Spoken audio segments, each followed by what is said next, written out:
All right. Welcome to another episode of the podcast. A bit of a controversial one. And when I say controversial, I mean it's my version of controversial. It's certainly not the world's version of that. What I mean by that is there's this line that kind of struck me many years ago, which was to look for the opportunity while everyone else is distracted by fear.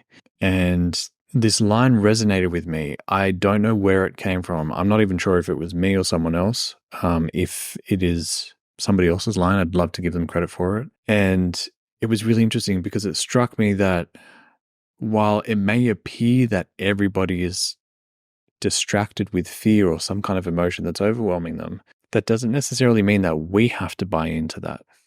There's a way that we're able to navigate it for ourselves where we're not being swept up in the fear and emotions that everyone else is experiencing. We get to cut through the noise, carve out our own path, and create an opportunity for ourselves that might actually springboard us in many ways. So where we see this typically is in the financial sector, especially in the stock market. There's a gentleman named Warren Buffett. Some of you may have heard of him, some of you may not. He's one of the wealthiest investors in the world. And the reason for that is because he's played the long game and invested in businesses rather than just looking at trends.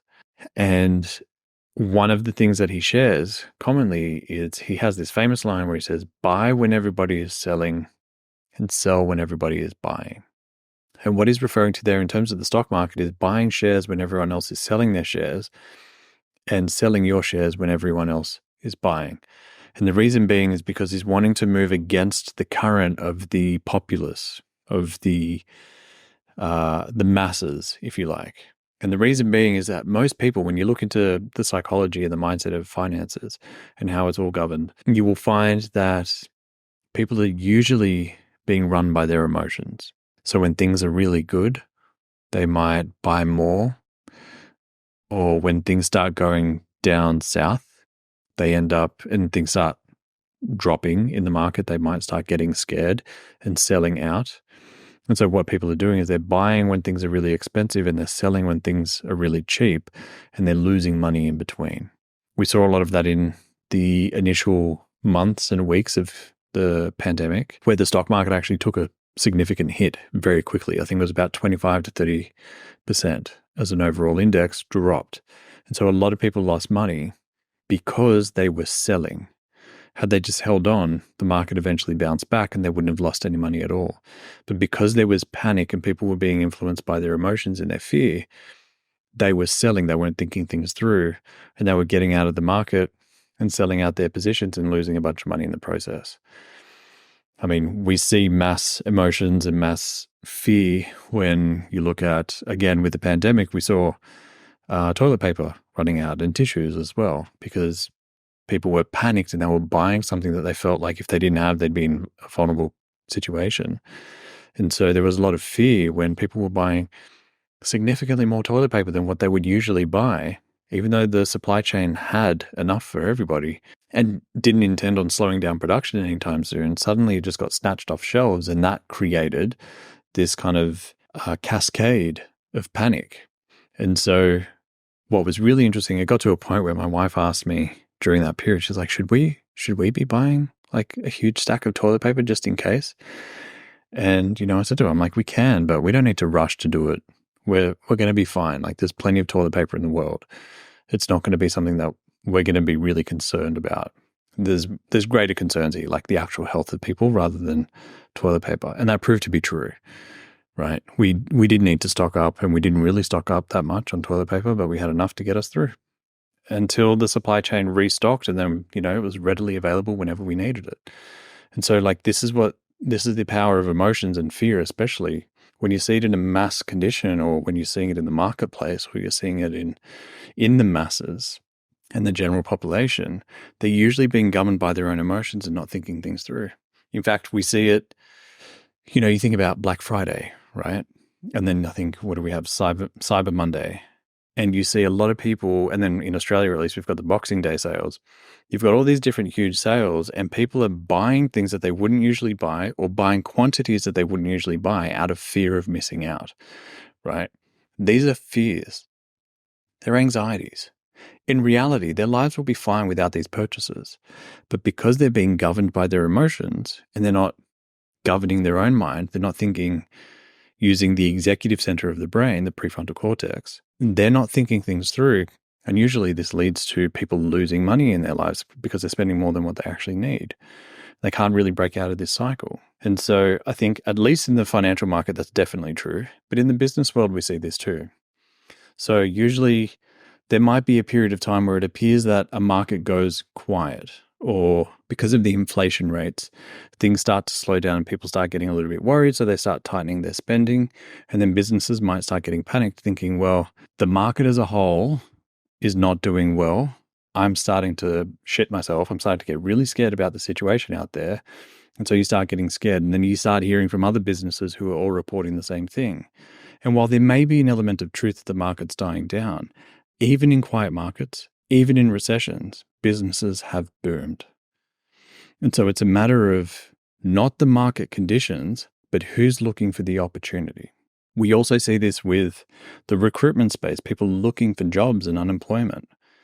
It's not a question of if there are opportunities out there. If you're buying into what the media is telling you, which is based on collective data, it might sound like there's no opportunity, but there's still people being hired in different companies. And there are people leaving jobs and going into other positions in other companies. So it's not a question of if the opportunity exists out there. It's a question of, are you willing to overcome the emotions that you're wrestling with, start mastering your emotions, start getting really clear and functioning from the executive center of the brain, as opposed to the amygdala, which is the fight-flight part of the brain that responds to fight or flight and starts governing the body that way? Or do you start looking for the opportunity? Do you start looking for the things that everybody else is overlooking because they're so distracted by fear? Here's why I think this is important.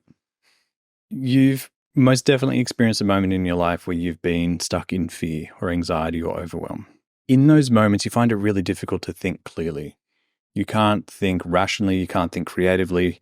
You're certainly not doing much arithmetic, right? You're basically in fight or flight response. And I know they've added a third one, which is fight, flight, or freeze. But basically, you're in this state that is not one where you're governing your own mind, but your brain is governing you and your emotions are governing you. And usually what that looks like is not being able to think clearly. Why is that? Well, we've found that when people go into a fear state and an anxious state, blood and oxygen gets redirected as a primary resource for the brain. It actually gets redirected from the prefrontal cortex, which we label as the executive center of the brain, the part of the brain that only humans have, that allows us to have a level of consciousness about ourselves, think creatively, think rationally, think through arithmetic and problem solving. We actually see blood and oxygen being redirected from that part of the brain to the amygdala and the basal ganglia and the hippocampus, which are all the parts of the brain that are governed by emotion, by fight or flight, and the animal responses. Now, whenever you're in a fear state, you can't think clearly because the blood is moving away from the part of the brain that facilitates that.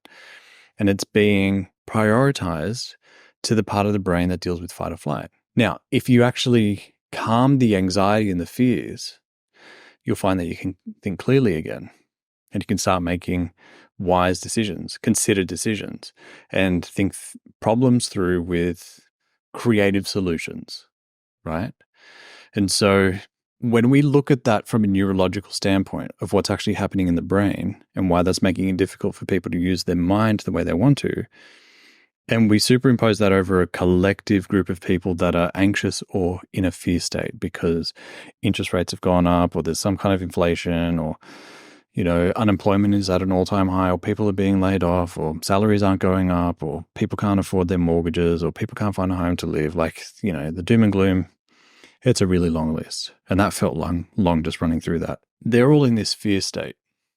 And so it's easy for you to go, well, if they're anxious, I should be. And then you start buying into whatever their anxiety is. You start buying into the story, the narrative they're telling themselves, and the story and narrative they're telling other people. And then you can get swept up in the fear and the anxiety and lose governance over your own mind and your own life. On the flip side, if you master your own emotions, if you work through your own fears and anxieties, you're no longer being swept up in the stories and the narratives that everybody else is getting swept up in, which means that you now have a clear vision and clear thinking to find the opportunity, to find the clear way through all of the noise, to find that window that will get you through relatively unscathed, maybe even in a lucrative position, whatever that means for you, where you get to leverage the opportunities that are in front of you that everybody else is overlooking because they're so caught up in the fear that they can't even see what's right in front of them. The thing with opportunity is there isn't a lack of opportunity out there. There's a lack of people's ability to see it and to find it. And the reason that they can't find it or see it is because they're so swept up in the anxiety and the emotions that they're wrestling with that they cannot see what's right under their nose. And so it's not a matter of going out and creating opportunity for yourself. You don't have to, quite honestly, you don't have to work that hard. Just work smart. Calm your emotions, start mastering your emotions, and start thinking through what opportunities there are in front of you. And you'll find that they'll just start showing up. They're already there. It's just a matter of you being able to cast your gaze on them and actually see what's in front of you and then start going, well, I want to go for that. And it might feel like this is weird. No one else is going for this. There must be something wrong with it. But the reason that nobody else is going for it is because everyone's swept up in their emotions, which then gives you a clear opportunity to go for it. In fact, the office that I'm in now, the way we found this place was that there wasn't anybody else looking at it. Now, initially you can look at that and go, well, I don't know, there's something wrong with it. But this place has turned out to be perfect. Wonderful in every way that it's meant to be. And so I know that that's because other people weren't looking, which created an opportunity, a clear window for us to navigate our way through. And it's served us well to date.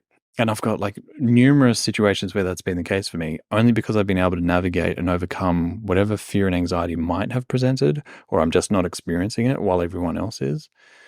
But then I've also experienced the opposite.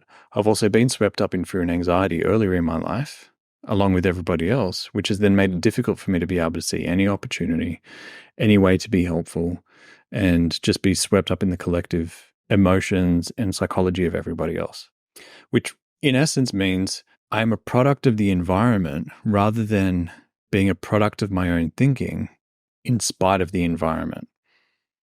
To me, the latter is the empowered individual. And so when I worked out that we can actually govern ourselves regardless of what the environmental factors are, then that's when you start to master your life, in my opinion. That's when you really start to take control of things, and that's when opportunities start to unlock. It's almost like doors that were once locked have been unlocked for you, and all you have to do is open it. Whereas for other people, it's locked, and it's only because they don't realize they're in such an emotional and fear and anxiety state. They don't realize the key's been in their pocket the whole time, but because they're so anxious, they're not slowing down enough to check their pockets and to check their pockets thoroughly. They're just doing a quick pat down going, there's nothing there. I'm screwed. Door's locked. What do I do? But if you slow down and you govern your mind, you put your hands in your pockets, you check your pockets thoroughly, you're like, what's this? You pull out a key. Like, this key fits this lock. The door unlocks and you walk through. And it almost feels too easy. And all you've done is slowed down long enough to be able to find the opportunity to unlock the door. And the reason you've been able to do that is because you governed your emotions. You didn't let them dictate the story, but you allowed yourself to kind of cut through the noise of the anxiety and the fear and the shame and the guilt that might be showing up and stepping through the doorway in front of you. So whatever area of your life, whether it's the dating world, because there are a lot of stories collectively about, I can't find any decent guys out there. I can't find any decent girls, or guys only want this and girls only want this. That's just what it's like. That's you buying into the story of the collective consciousness of what everyone else is up to and not actually going, well, there must be an opportunity, because it can't be that for 100% of the situation. The same is true for the job market. The same is true for if you're running a business, finding a marketplace of people that actually want to buy your product or service. You cannot find a place where there is 100% saturation of an idea with no opportunity for you to be able to cut through the noise. I haven't found that to be true.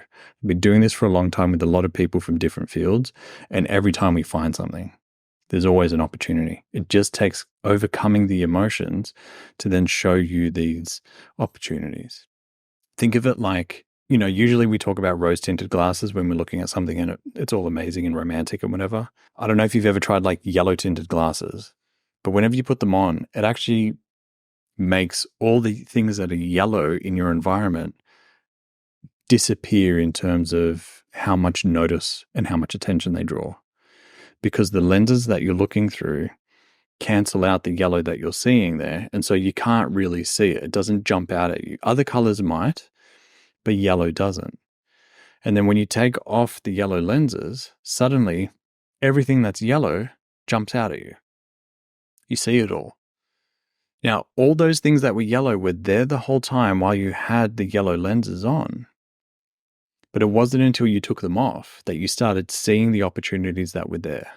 So I want you to think about overcoming your emotions and overcoming whatever stories and narratives you're telling yourself as like taking those lenses off. And then suddenly you see what is ahead of you and you start to see what nobody else is seeing because they're all wearing yellow lenses as well. Changes the game for you. You start playing a completely different game on a completely different field with a completely different set of rules. So if I can encourage you to do the work to work through your emotions, I've got lots of episodes on how you can do that. I've got lots of content as my book. We've got more episodes coming. I've got an abundance of resources and I'm not the only resource in the world. If you can start working on your emotions and governing your mind, I promise you, you will start to find the opportunities while everybody else is stuck in fear, anxiety, shame, or guilt. And things will just start taking off in ways that you didn't think were possible, in spite of what everyone else is saying. So in essence, what I'm sharing with you and encouraging you to do is think differently and do so by mastering your own emotions. You'll change the game for yourself. Anyway, that's my little rant about finding the opportunity while everyone else is being distracted by fear. I hope you got value from this episode. I hope it plants a seed of thought for when there is another situation where there is a narrative that everyone else is buying into and you're reminded of this episode or you come across this episode at that time. And it helps shift your thinking enough for you to find an opportunity and go and do something really cool for yourself, which is what I would love for you. So if you got value from this episode, or if you're getting value from any of the episodes in this podcast, please take 20 seconds or 30 seconds to jump in, leave a review. 5-star review, it helps. It makes a huge difference for everyone else finding us, because I'm on a mission to try and help as many people as I can make a difference in their lives and make a difference in the lives of those people. And so by leaving a review, just puts us in front of more people, gives them more encouragement that they're in the right place listening to this podcast. Anyway, I hope that was valuable for you. I look forward to seeing the next episode. Stay safe. I'll speak to you soon. Bye.